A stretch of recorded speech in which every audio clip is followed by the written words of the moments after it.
오늘 오전에 하나님 말씀은 마태복음 8장입니다. 8장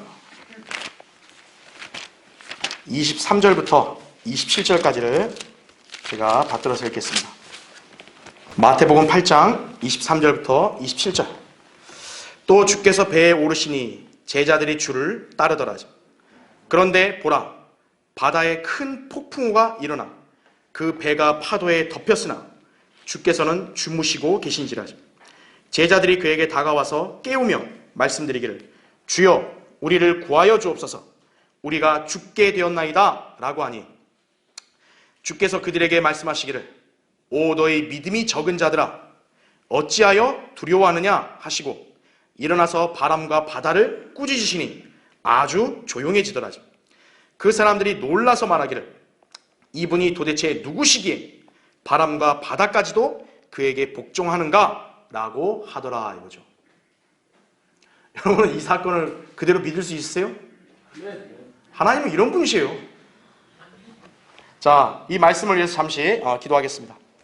위대하신 아버지 하나님, 오늘 이게 겨울로 들어가는 시즌인데도 주님께서는 이렇게 맑고 선선한 날씨를 허락해 주시고 이렇게 아름다운 장소를 세우셔서 신실한 성도들을 이 자리에 모아주심으로 주님께 경배드릴 수 있는 그런 환경을 조성해 주셔서 감사를 드립니다.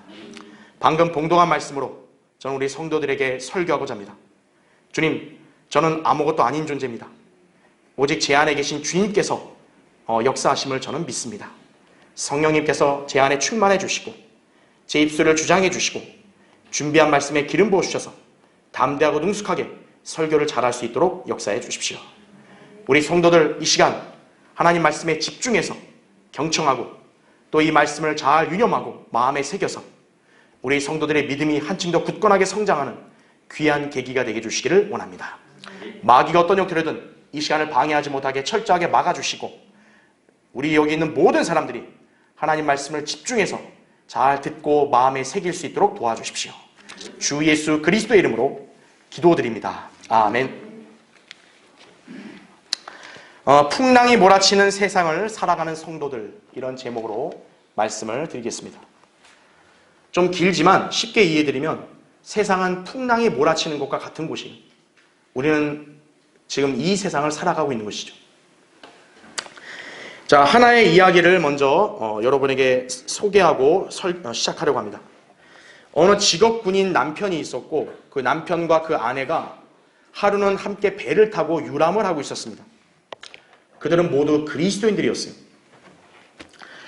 그런데 갑자기 험한 풍랑을 이렇게 맞닥뜨리게 돼서 배가 이렇게 전복될 위험에 처하게 되었습니다. 다른 사람들은 다 허둥지겁 이렇게 피하느라 바빴는데 이 남편은 아무 일 없다는 듯이 반응하며 전혀 놀라는 기색이 없었어요. 옆에 있는 아내는 막 두려움에 벌벌 떨고 있는데 이 남편은 그러지 않았던 것이, 결국 이 풍랑은 또 이렇게 다행스럽게도 이렇게 거쳐가게 되었고, 이제 그러고 나서 이제 이 부인이 남편에게 어떻게 그처럼 아무렇지 않을 수 있는지 연유를 물었습니다. 그런데 이 남편이 웃으면서 갑자기 총을 들고 부인의 가슴을 겨누면서 이렇게 묻는 거예요. 무섭소? 안 무섭소? 여기 자매님들 만약 남편이 갑자기 총 들고 가슴을 겨누면 어떨 것 같으세요? 부인은 순간 놀랐지만 남편의 눈을 바라보면서, 권총이 당신 손 안에 있는데 내가 무서워할 게 뭐예요? 이렇게 대답을 했다고 그래요. 그러자 남편은 미소를 띠면서 이렇게 말했다고 합니다. 그래요.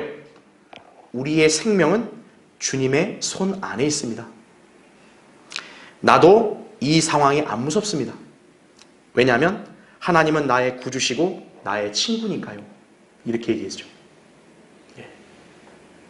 절체절명의 위기 상황에도 평정심을 유지하죠. 왜죠? 그게 누구의 손 안에 있기 때문에 그래요? 하나님의 손 안에 있기 때문에 그런 거예요. 만약 여러분이 위의 부부처럼 바다를 항해하다 거센 폭풍우를 만났다고 하면 어떻게 반응할 수 있겠습니까? 풍랑이 몰아치는 바다를 항해하고 있는 사람들이라면 예의 없이 이와 같은 위기 상황에 직면할 수 있습니다. 그러나 위기의 상황을 어떻게 대처하느냐는 세상 사람들과 그리스도인은 확연히 다른 법인 거예요. 거센 바다를 잠잠하게 하실 수 있는 분, 성도들은 바로 그분을 주님으로 믿고 있기 때문에 우리는 두려워하거나 낙담하지 않는 것이에요. 그분을 믿는 성도들, 그분과 함께하기 때문에 오히려 의연하고 담대하게 반응할 수 있는 것입니다. 하나님을 믿지 않는 사람들이야 늘 불안과 공포에 떨고 시리에 빠지고 좌절하는 거예요. 하나님을 온전히 믿는 성도는 좌절하지 않는다 이거죠. 성경은 그리스도인들이 살고 있는 이 세상을 바다에 비유하고 있습니다. 그것도 풍랑이 거세게 이는 바다예요. 그래서 그 풍랑이 배에 거슬러 불어서 항해를 방해하듯이 우리가 그리스도인으로서 이 세상을 살아갈 때 늘 풍랑과 같은 그런 위기나 시련이 우리에게 닥칠 수 있다 이거죠. 우리는 세상에 속한 사람들이 아니잖아요. 그렇죠? 그래서 그리스도인의 삶의 행보는 늘 세상의 풍조와 항상 부딪히기 마련이에요. 게다가 그리스도인이라 할지라도 인생에 예기치 않은 난관이나 역경은 누구에게든 닥칠 수 있는 거예요. 우리가 그리스도인이 되었다 해서 세상 사람과 무슨 또 다른 종이 된 게 아니라는 거죠. 우리 똑같은 인생을 사는 거예요, 지금 이 땅에서. 자, 그러다 보니까 이 땅에서의 우리의 신앙생활은 결코 쉽거나 순탄하지 않은 것입니다. 그러나 우리에게는 이 모든 것들을 관장하시고 해결하실 수 있는 하나님이 계신다는 거예요. 불신자들은 인생의 파고를 헤쳐나갈 수 있는 방도나 능력이 없습니다. 그래서 그들은 항해 중에 폭풍우를 만나면 그저 운이나 미신의 자신을 의탁할 수밖에 없는 거예요. 아, 제발 나에게는 운이 좀 따라다오, 이거죠. 그런 것들에는 절대 보장이 없어요. 그죠? 반면에 성도들은 그런 폭풍우도 단지 위험 있는 명령으로 잠재울 수 있는 위대한 하나님의 자녀들이라고, 우리 성도들은. 주님은 우리 자녀들을 돌보시는데 어떤 제한사항도 없으십니다. 그래서 우리는 그분을 바라보면 아무리 거센 폭풍우와 풍랑이 몰아쳐도 두려워하지 않고 평안하고 의연하게 대처할 수 있는 것이다 이거죠. 믿음 있는 사람과 믿음이 없는 사람은 딱 위기 상황에서 딱 그 반응을 보면 아는 것이. 자, 오늘 본문 한번 볼게요. 예수님께서 바람과 파도를 단지 엄중한 명령 하나만으로 잠잠하게 만드신 위대한 사건을 지금 언급하고 있습니다.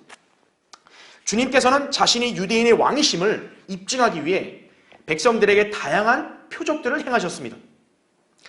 그런데 지금 본문에서는 주님께서 풍랑을 잠재우심으로써 자연현상까지 주관하시는 하나님이심을 또 입증하신 것이에요. 자, 그런 주님과 함께 있다면 여러분 뭐가 두려울 게 있겠어요? 그럼에도 불구하고 당시 제자들은 이 풍랑에 모두 겁에 질려서 예수님을 자고 있는데 깨우면서까지 야단법석을 떤 거예요. 마가복음 4장에도 이 사건이 기록되어 있는데 4장 38절에 이렇게 나와요. 선생님, 우리가 죽게 되었는데도 개의치 아니하시나이까? 이거예요. 지금 우리 다 죽게 생겼는데 예수님은 주무시고 계신 거예요. 한가하게. 깨우는 거죠. 막 우리 죽는데 우리 내버려 둘 겁니까? 자, 그럼 예수님은 과연 내버려 두셨을까요? 주님은 일어나셔서 그 폭풍우를 단번에 잠재우셨다고요. 그러면서 그분은 제자들의 믿음 없음을 꾸짖으신 거예요.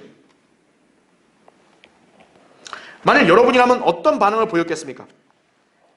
제자들처럼 무서워서 발을 동동 굴어가지고 주님을 찾겠습니까? 아니면 주님처럼 두려워하지 않고 평안할 자신이 있습니까? 우리는 폭풍우가 몰아치는 바다와 같은 세상을 항해하고 있습니다. 여러분은 위기나 시련을 겪지 않는 게 아니에요. 우리 중엔 누구도 거센 풍랑을 만날 수 있다고요. 그러나 우리 안에는 이 모든 위기를 타개할 권능이신 주님이 함께 계신다는 것이. 그럼에도 우리가 무엇을 두려워하거나 낙담할 수 있냐 이거죠. 주님은 우리가 믿음의 자세로 시련을 이겨내기를 원하신다 이거죠. 위기 속에서도 우리가 그분을 신뢰하는 그 믿음을 보기 원하신다는 거죠. 오늘 여러분은 이 설교를 통해서 그러한 믿음을 다시 한번 다져야 된다 이거예요. 그래서 오늘 설교의 주제는 인생의 파고를 믿음으로 극복하라 이거예요. 네. 인생의 파고가 누구한테 다 오는 거예요. 믿음으로 극복하라 이거죠. 자, 첫 번째로 인생의 험한 풍랑 속에서도 주님은 우리와 함께 계신다 이거죠. 여러분 마태복음 8장 거기 23절 24절 보세요. 또 주께서 배에 오르시니 제자들이 주를 따르더라. 그런데 보라 바다에 큰 폭풍우가 일어나 그 배가 파도에 덮였으나 주께서는 주무시고 계신지라 이렇게 말씀합니다. 지금 제자들은 건너편 지방으로 건너가던 중에 예기치 않던 폭풍우를 만나 고전을 면치 못하고 있습니다. 급기야 물이 배 안으로 덮쳐서 가득 찰 정도였으니 배가 전복될 수도 있었을 것입니다. 그럴 때 제자들의 심정은 어땠을까요? 그들이 할 수 있는 것이 무엇이었을까요? 그러면요. 바다 한가운데 망망대해 폭풍과 몰아쳐요. 배가 뒤집히려고 그래요. 구명보트 없어요.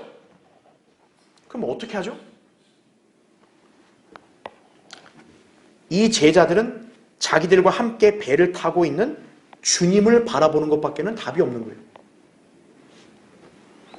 이들은 마침내 풍랑 가운데서도 주무시고 계시는 주님을 깨우면서 간절히 부르짖었습니다. 주여, 우리를 구하여 주옵소서. 우리가 죽게 되었나이다. 이거예요. 혹시 여러분도 이런 고백을 한 경험이 있나요? 너무 인생이 극한 위기가 와서 주님 나 안 구해주면 죽습니다 이거예요. 제자들이 지금 그렇게 구하는 거예요. 물론 이들이 주님을 향한 온전한 믿음의 자세로 그분을 부른 것은 아닙니다. 그들은 주님을 향한 온전한 신뢰가 없었기 때문에 풍랑 가운데서도 잠을 자며 평안을 유지하는 주님처럼 이렇게 대처하지를 못했던 것입니다. 어찌 보면 주님과 함께 다니면서 그분께서 행하신 표적들을 목격했고 그분의 말씀들을 들었음에도 이와 같은 모습을 보인 것은 참 부끄러운 일이었을 것입니다. 하지만 중요한 사실은 주님께서는 성도들이 겪는 인생의 숱한 풍파와 시련 또 역경의 풍랑 속에서도 늘 함께 계시고 지켜주시며 돌보신다는 것입니다. 여러분은 혼자가 아니에요. 주님이 여러분과 함께 지금 계시는 거예요. 주님은 결코 우리로부터 관심을 거두시거나 눈을 떼신 적이 결코 없으시다고요. 시편 17편 9절에 나오죠. 우리는 거친 파도와 바람이 몰아치는 인생의 바다를 믿음의 배를 타고 항해하고 있습니다. 특히 이 세상은 성경대로 믿는 그리스도인들의 인생의 바다에 매우 강도가 거센 풍랑을 일으켜서 우리 믿음의 배를 파손시키려 하고 있습니다. 이렇게 멈출 줄 모르는 풍랑 가운데 자신의 믿음을 지키지 못하면 어느 순간 실족하는 안타까운 일이 벌어질 수도 있습니다. 우리 교회에도 실족한 사람들이 있는 거예요. 하지만 우리는 그런 숱한 시련과 역경의 풍랑에 두려워하거나 위축될 필요가 없습니다. 전지전능하신 주님께서 우리 안에 내주하시어 우리의 삶을 주관하시고 어디든지 늘 우리와 동행하시기 때문이다 이거죠. 이것이 바로 우리의 담대함의 비결이에요. 내가 내게 명령하지 아니하였느냐? 강건하고 담대하라. 무서워 말고 낙심치 말라. 이는 주 내 하나님이 내가 어디로 가든지 너와 함께함이라 이렇게 말씀한 거예요. 여호수아 1장 9절의 말씀입니다. 실족한 사람들은 주님이 함께 계신 걸 안 믿은 거예요. 실족하지 않고 믿음을 지키고 있는 성도들은 주님이 함께 계신다는 걸 지금 믿고 있는 것이에요. 주님께서는 제자들과 함께 배를 타시면서 풍랑을 만나실 때요, 주무시고 계신 거예요. 아니, 그런 상황에서 어떻게 저렇게 잠이 잘 오실 수 있나요? 하지만 지금 우리 인생의 바다를 항해하는 이 배 안에서는요, 결코 주무시거나 졸지 않으시고 우리를 지켜보고 계신다 이거죠. 시편 121편 3, 4절에 그가 너의 발을 실족시키지 아니하실 것이며 너를 지키시는 그는 졸지 아니하시리로다. 보라, 이스라엘을 지키시는 그는 졸지도 아니하시고 주무시지도 아니하시리로다. 이렇게 말씀합니다. 영적으로 우리 성도들에게 해당되는 말씀입니다. 여러분이 고통스러워할 때 주님이 방관하시거나 주님이 따로 계신 것이 아니에요. 지켜보시고 함께하고 계신다는 거예요. 영원하신 창조주 하나님께서는 인간들처럼 피곤해서 졸거나 또 인간들처럼 부주의해서 실수하여서 우리를 돌보는데 소홀함이 있는 분 아니에요. 우리의 앉고 서는 것까지도 다 알고 계시고 현재 우리가 겪고 있는 문제들도 다 알고 계시고 무엇보다 우리에게 필요한 게 뭔지도 다 알고 계시는 거예요. 이제 우리가 할 일은 바로 그 주님이 우리와 함께 계시기에 그분을 바라보며 믿음으로 구하는 것입니다. 자신에게 불어닥치는 고통, 위험의 풍랑들 속에서 나를 구해주시라고 간절하게 다가가야 되는 거예요. 그러면 주님은 여러분을 지키시고 그 난관으로부터 구해 주실 것입니다. 여러분은 주님 앞에 어떤 심정으로 간구하십니까? 아, 기도 한번 해볼까? 뭐 한번 해보면 안 되면 그만이고, 그거는 간절한 기도가 아니죠. 여러분, 이 제자들의 지금 심정을 보세요. 제자들이 주님, 우리 구해주세요. 구해주기 싫으면 말고요. 그럴 수 있어요, 지금요? 여러분도 그렇다고요. 네. 주님이 함께 계시고 지켜보시니까 다 아신다 이거예요. 그러면 나에게 주십시오. 나를 구해주십시오. 기도할 수 있어야죠. 구원받은 그리스도인들 안에는 예수 그리스도께서 내주하시죠. 골로새서 1장 27절에는 하나님께서는 이들에게 이방인들 가운데서 이 신비의 영광의 풍요함이 어떠한지를 알리고자 하셨으니 이 신비는 너희 안에 계신 그리스도시요 곧 영광의 소망이라 해야 되죠. 신비죠. 왜요? 예수 그리스도가 우리 각자 안에 다 계신다잖아요. 그럼 어떻게 이성적으로 이해할 수 있어요? 하지만 그건 사실이다 이거죠. 신비라고요. 당시 제자들은 육신을 입고 계신 예수님 곁에 있었지만 우리 모두는 자신 안에 예수 그리스도의 영, 곧 성령께서 동시에 내주하시어 우리의 몸을 거처로 삼고 계신다고요. 언제까지죠? 우리 몸이 구속이 이루어질 때까지요. 인생의 항해가 끝날 때까지요. 주님은 우리와 함께 계시는 것이라고요. 에베소 1장 14절에 보면 이는 값주고 사신 그 소유를 구속하기까지 우리 유업의 보증이 되사 그의 영광을 찬양케 하려 하심이니라 하죠. 하나님의 거룩한 영을 슬프게 하지 말라. 너희가 그로 인해 구속의 날까지 인치심을 받았느니라 이거죠. 주님은 여러분에게 떠나지 않는 거예요. 구원받은 성도들 안에 영원히 내주하고 계신다고요. 여러분은 혹시 현재 인생의 거친 풍랑을 만나셨습니까? 거친 파고가 몰아치는 세상을 살아가는 게 힘에 겨우십니까? 도저히 감당할 엄두가 나지 않아 낙담이 되십니까? 그렇다면 기억하십시오. 풍랑이 있는 인생의 항해 가운데서도요. 주님이 여러분과 함께 계신다는 것을 말이에요. 여러분이 혼자가 아니라 주님이 함께 계신다는 것을 믿으면 여러분은 화평 가운데서 그 시련의 파고를 극복할 수 있을 것이다 이거죠.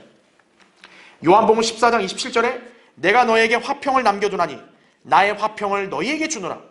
내가 너희에게 주는 것은 세상이 주는 것과 같지 아니하니 너희는 마음에 근심하지 말고 두려워하지도 말라 이렇게 말씀하는 것이에요. 자, 인생의 파고를 믿음으로 극복하라. 두 번째요. 순간의 위기에 겁먹고 낙담하는 자가 되지 말아야 합니다. 지금. 여러분 거기 25절부터 26절 보세요. 제자들이 그에게 다가와서 깨우며 말씀드리기를 주여 우리를 구하여 주옵소서 우리가 죽게 되었나이다 라고 하니 주께서 그들에게 말씀하시기를 오 너희 믿음이 적은 자들아 어찌하여 두려워하느냐 하시고 일어나서 바람과 바다를 꾸짖으시니 아주 조용해지더라 이렇게 말씀하죠. 거센 폭풍과 몰아치는 광경을 목도한 제자들에게는 믿음을 찾아볼 수 없습니다. 그들은 배에 물이 차서 언제 죽을지도 모른다는 두려움과 공포에만 휩쓸려 주무시고 계시는 주님을 깨우고 있습니다.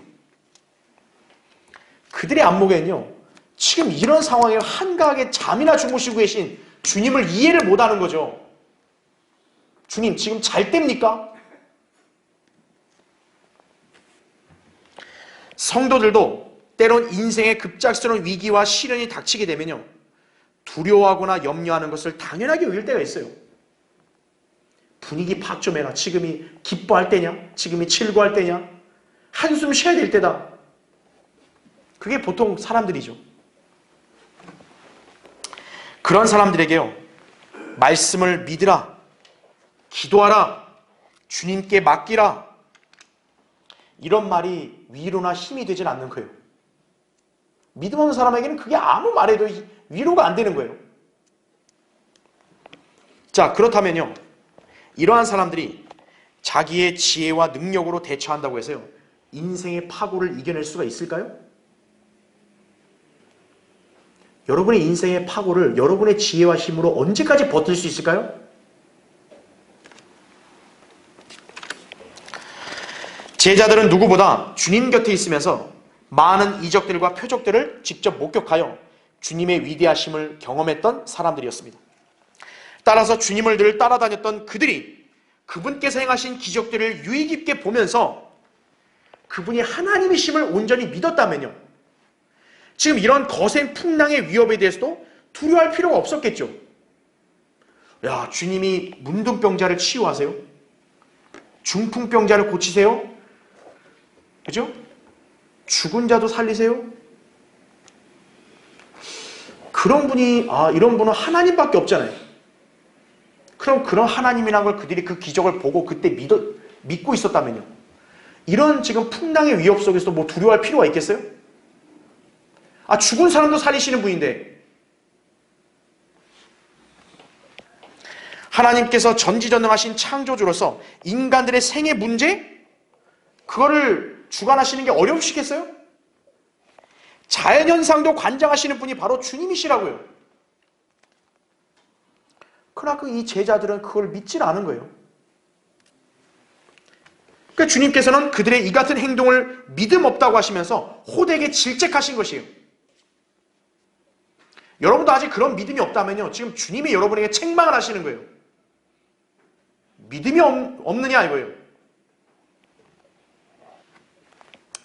실제로 제자들이 험한 폭풍에 직면했을 때요, 여러분, 주님께서 그들을 외면하셨는가요?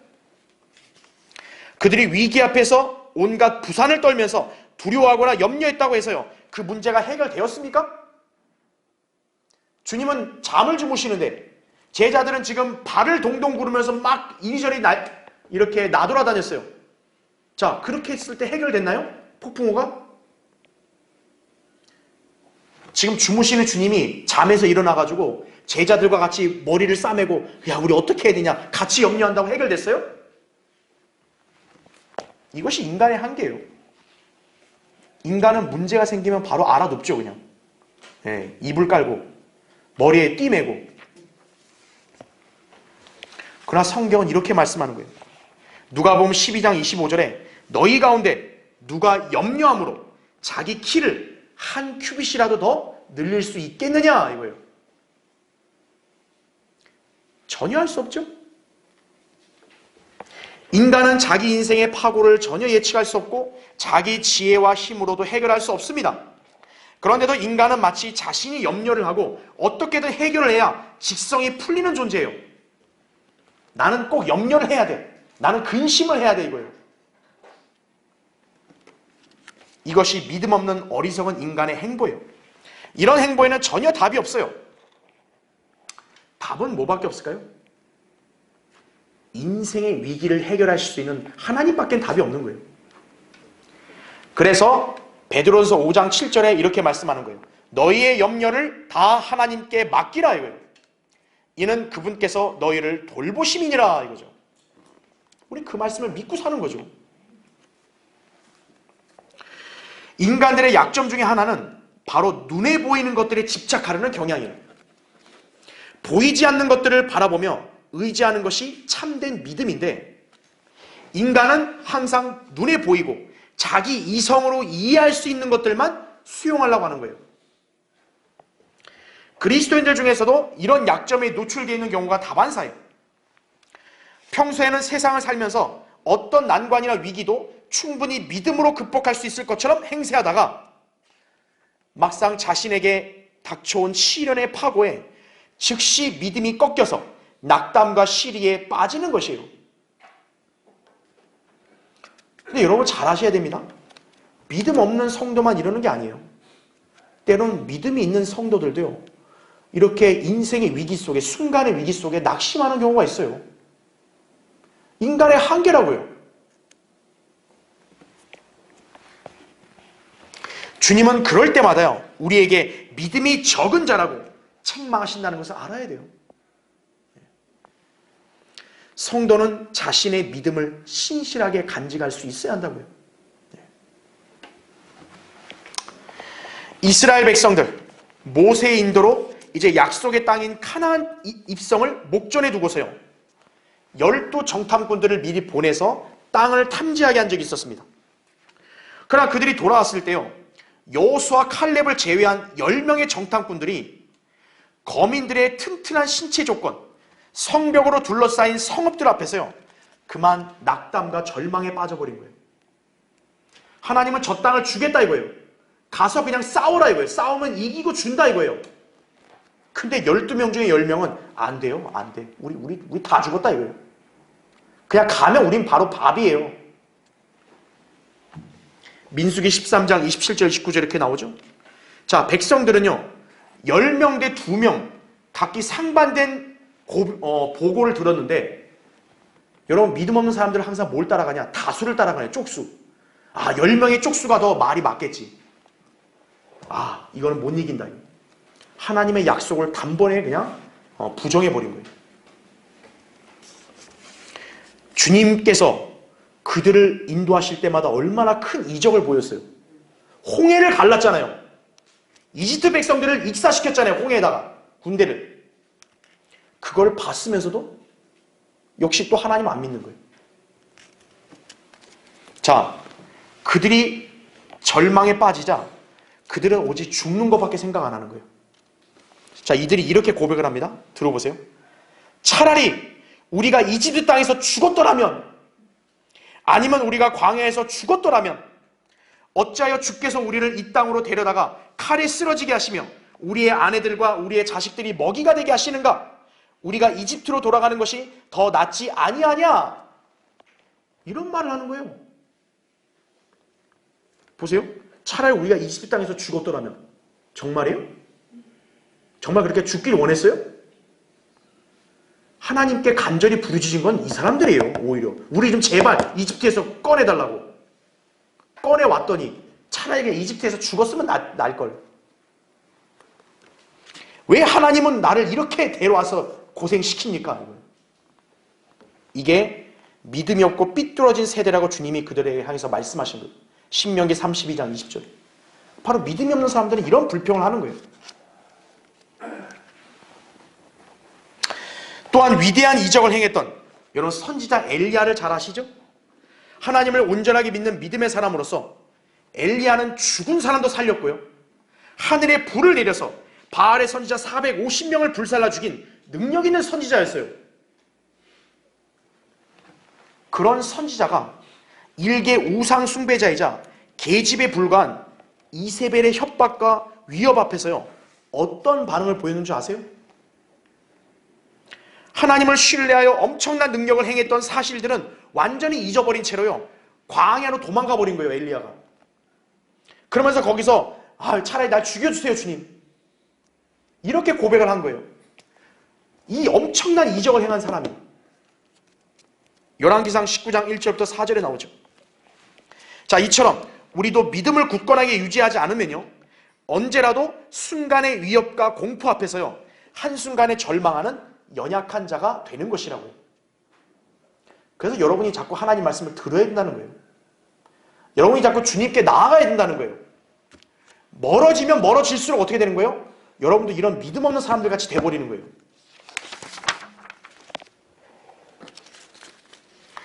인생의 거친 풍랑 앞에서요, 성도가 취해야 할 자세는 낙담이나 염려가 아니에요. 그런 성도는요, 하나님을 실망시켜드리는 거예요. 누구나 인생은 거친 폭풍우가 갑자기 몰아치는 것처럼 예기치 않은 위기나 환난이 늘 닥치는 법이라고요. 그러나 주님은 우리에게 확실한 보장을 약속해 주신 거예요. 아무것도 염려하지 말고 다만 모든 일에 기도와 간구로 너희의 구하는 것들을 감사함으로 하나님께 알려지게 하라 이거예요. 그리하면 모든 지각을 초월하시는 하나님의 평강이 그리스도 예수 안에서 너희 마음과 생각을 지키시리라 이렇게 말씀한 거예요. 또 4장 19절에는 나의 하나님께서 그리스도 예수를 통하여 영광 가운데서 그의 풍요함을 따라 너희의 모든 필요를 채워주실 것이라 이렇게 말씀한 거예요. 여러분, 뭐가 더 부족하세요? 뭐가 더 두려우세요? 여러분의 인생의 파고를 극복하게 하는 참된 믿음이 바로 이것임을 알아야 되는 것이에요. 그렇죠? 자, 인생의 파고를 믿음으로 극복하라. 세 번째요, 주님은 우리 인생의 폭풍우를 잠재우실 권능 있는 분이시다 이거죠. 여러분, 거기 27절 한번 다시 한번 보세요. 그 사람들이 놀라서 말하기를 이분이 도대체 누구시기에 바람과 바다까지도 그에게 복종하는가? 라고 하더라 이거죠. 아니, 도대체 누구길래 바람과 바다가 잠잠해지냐 이거예요. 아, 누구긴 누구예요? 창조주시죠. 주님께서는 믿음 없는 제자들을 책망하시고 나서 즉시 바람과 파도를 꾸짖으심으로 잠잠케 하셨습니다. 인간들이 보기에는 전혀 해결 기미가 보이지 않았던 그 폭풍우가 주님의 말 한마디로 끝나버린 거예요. 그냥 이 현상을 목도한 제자들은 놀라기도 하며 두려움에 찬 나머지 아까 제가 얘기한 대로 이렇게 고백하는 거죠. 이분이 도대체 누구시기에? 그분이 바로 자연계를 창조하신 하나님이시다 이거예요. 인간의 인생을 만드신 하나님이시다 이거예요. 그럼에도 불구하고 배에 있던 자들은 예수님이 하나님이심을 여전히 깨닫지 못하고 그저 의아한 반응만 보이고 있는 거예요. 여기서는. 그런데 마태복음 14장에 가면요, 이제 거기서 예수님은 바다 위를 걸어오시거든요. 그 광경을 보고 나서야 그분을 하나님의 아들로 믿고 이제 경배를 드리게 됩니다. 마태복음 14장 33절에는 배에 있는 사람들이 와서 주께 경배하며 말씀드리기를 참으로 주님은 하나님의 아들이시니이다 라고 하더라. 비록 늦었지만 그래도 고백은 잘했죠. 제가 아까 설교하기 전에도 여러분에게 질문했죠. 여러분에게 있어 주님은 어떤 분이시냐 이거예요. 이 제자들은 바다의 위험의 상황에 있을 때 그때 구해주신 주님을 보고 또 바다 위를 걸어놓은 주님을 보고서야 이제 주님은 하나님이시군요, 이런 고백을 한 거예요. 주님께서 바다와 바람을 어떻게 잠잠케 하셨냐 이거예요. 여러분, 바람과 파도가 인간 말을 들어요? 바람아 일로 불어라 그럼 일로 불어요? 바람아 멈춰라 그럼 멈추는 거예요? 전혀 말도 안 되는 얘기잖아요. 그러니까 주님은 그렇게 하셨다는 거예요. 사나운 바람도 잠잠케 하신 거예요. 그분이 창조주이시기 때문에요, 피조 세계에 결코 제한받지 않으시는 거예요. 우리는 다 제한받죠. 우리는 역량의 한계가 있죠. 창조주에는 그게 없어요. 우리가 믿는 주님은 바로 이런 분임을 알아야 합니다. 사도행전 27장에는요, 사도 바울이 로마로 죄수들과 함께 이송되기 위해 배를 타고 바다를 항해하다 폭풍을 만난 사건을 기록하고 있습니다. 배가 출항한 지 며칠이 안 되어서 유로클레돈이라는 폭풍이 배를 덮쳤으며 계속 태풍이 심하게 몰아치는 바람에 그들은 배를 가볍게 하고자 바다의 장비들을 버리기까지 해요. 왜요? 배가 무거우면 가라앉으니까. 여러분, 배로 항해하는 사람들이 그 짐이 얼마나 중요해요. 근데 자기가 살라면 그걸 버려야 돼요, 다. 자, 다 버렸어요. 근데 폭풍이 멈췄냐? 안 멈춰요. 음식도 먹지를 못해요. 이런 사람이 뭘 먹어야 그래도 힘이 날 텐데 먹지도 못해요. 해와 별이 안 보이니 깜깜해요. 여러분 그 바다 한가운데 깜깜한 상태에 있어봐요. 여러분 공포 안 느끼겠어요?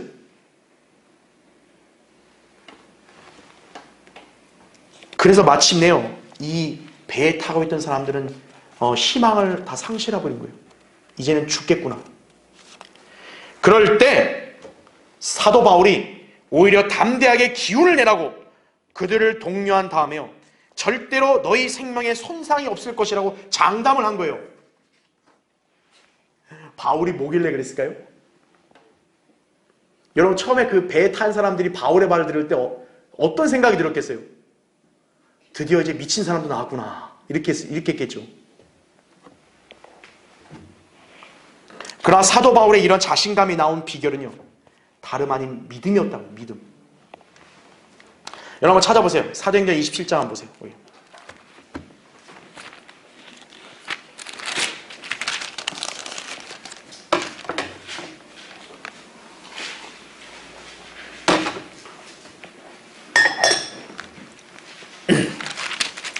사도행전 27장 23절부터 25절 보세요.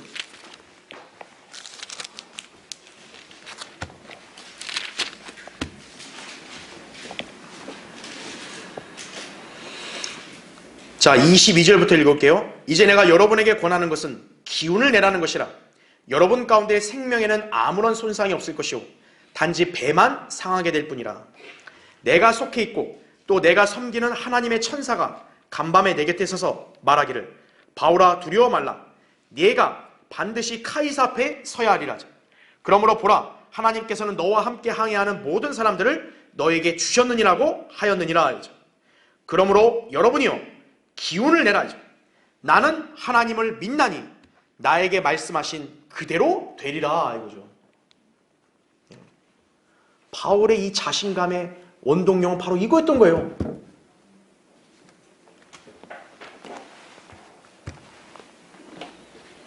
바울의 이런 자신감을 보증한 것은 풍랑과 폭풍우를 관장하시는 창조주 하나님의 말씀이다 이거예요.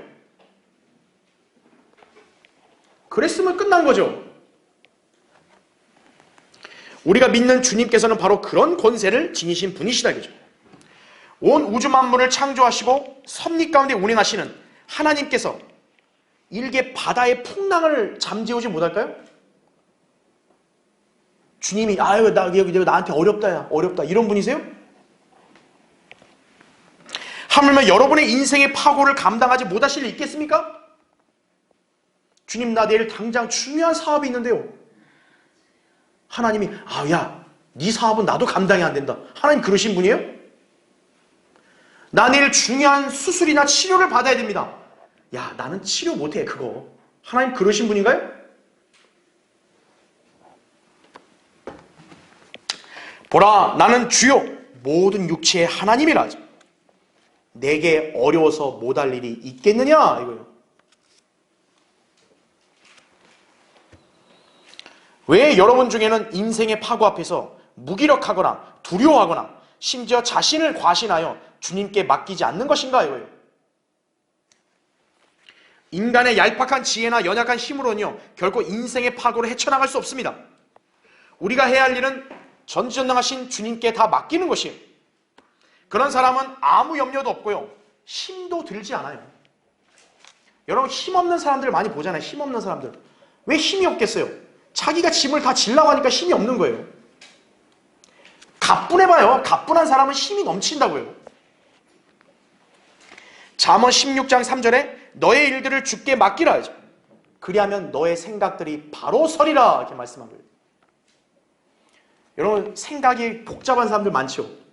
왜냐? 자기가 염려하니까 복잡한 거예요. 생각이. 주님께 맡기면 생각이 바로 선다 이거예요. 자, 오늘 본문의 사건은요 인간이 왜 하나님을 믿어야 하는지에 대한 이유를 암시해주고 있습니다.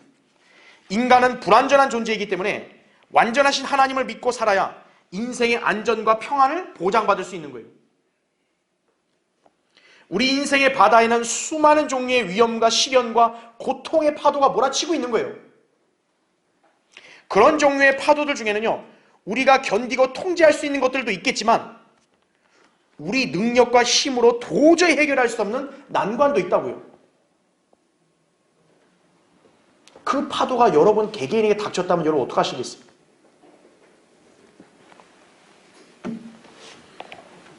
자, 더 큰 문제가 뭐냐면 우리 중에 누구도 그런 파도가 누구에게 닥칠지 아무도 모른다는 거예요.